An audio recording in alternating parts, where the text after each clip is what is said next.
Freeze करना होता है वो कर देते हैं कि हाँ लै सब नूं दस दे, क्योंकि हर सत्संग मैं ये कहूँ कि मैं तकलीफ़ में थी, बीमारियाँ थी मुझे, वो सुनाने के लिए नहीं है, वो मेरे अपने लिए है। अगर मैं शुगर पेशेंट थी, मेरी किडनियाँ ख़राब थी, जो कुछ भी था वो सब ठीक उन्होंने मेरा विश्वास बनाने के लिए किया है। तो जब मेरा विश्वास बन गया तो मैं ये वाली सेवा करती हूँ ना।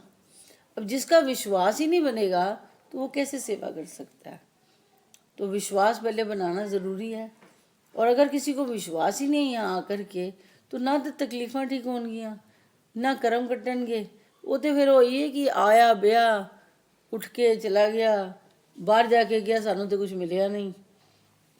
तो ये गुरु जी हर पल यही बताते रहते हैं, पहले विश्वास बना, क्योंकि सब नाल वड्डी बीमारी नहीं हैगी, सब नाल वड्डी तकलीफ है विश्वास नहीं होंदा लोगों को। जिस दिन विश्वास हो जाएगा सारे काम हो जाएंगे, क्योंकि उस विश्वास नहीं हो रहा इस वजह से अटके हुए ने। अंदरों बाहरों उठना बैठना इत्थे आना, विश्वास करो ना। क्यों सब कुछ छड़ के इत्थे आके बैठे हो? तो क्यों नहीं भरोसा करते? आए हो तो हो जाएगा। हुण चक्कर जिहड़े ने तुसीं वधा रहे हो, गुरु जी तो नहीं वधा रहे हैं, हम खुद बढ़ा रहे हैं चक्कर। क्योंकि विश्वास नहीं होता तो कहते ने चलो, वो कहते ना एक बारी किसी ने क्लास दी, जब तुसीं नहीं समझोगे तो बार बार अटेंड करोगे तो ही समझ आएगी ना।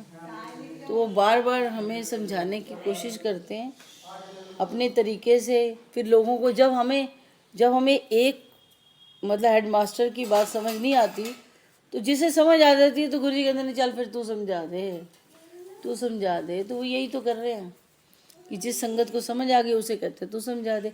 लेकिन जिसे समझ आ गया उसकी तो सेवा जिंदगी भर की है, उसने तो करनी है। तो ये गुरु जी जनरल बातें करते रहते हैं, हर वक्त करते हैं। यही बातें करते करते मेरा ध्यान, मैं सच बताऊं, ये सब सुनती रहती हूँ ना, तो ये छोटी छोटी बातों की तरफ ध्यान ही नहीं जाता। कोई क्या कर रहा है, मुझे क्या करना है। अब कल भी हमारे को कोई आया हुआ था, तो प्रीति और वो बातें कर रहे थे। थोड़ी देर बाद कोई बात हुई तो मैंने कहा आप दोनों की मैंने कोई बात सुनी ही नहीं है, मेरे तो ध्यान ही नहीं था यहाँ पे। तो कहते ये क्या बात हुई? मैंने कहा तो मुझे बताओ तो सही कि सुननी है बातें, तभी तो सुनूंगी मैं। मेरा अपना कनेक्शन लग चुका है, तो मुझे ऐसे लगता है यही तो सुन रही हूँ पिछले कई साल से, जितने भी साल हुए होंगे, 30 साल हुए होंगे, बड़े हुए मुझे नहीं मालूम, यही तो सुन रही थी। लेकिन क्या मिला? अभी ये सब छोड़ा है मैंने सुनना, तो मुझे तो बहुत कुछ मिल गया। सबसे बड़ी बात है कि यही मिल गया। अभी भी यहाँ बैठी हूँ, आंखें बंद है।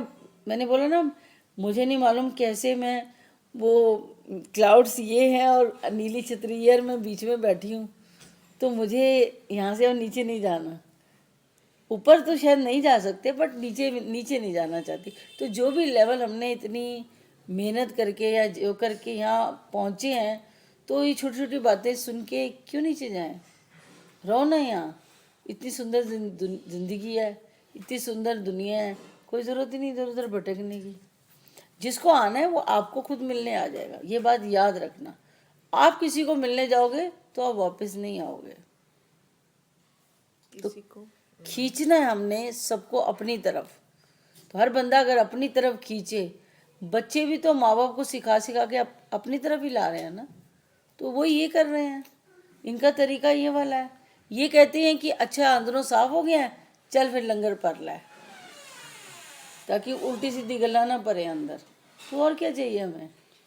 ये लंगर भी इसीलिए, भक्ति भी। और भक्ति तो कहते हैं ना पत्ते की तरह होती है, एक झोंका आया नहीं और उड़ के ले गई, पता नहीं कहाँ चलेगी, पता भी नहीं चलेगा।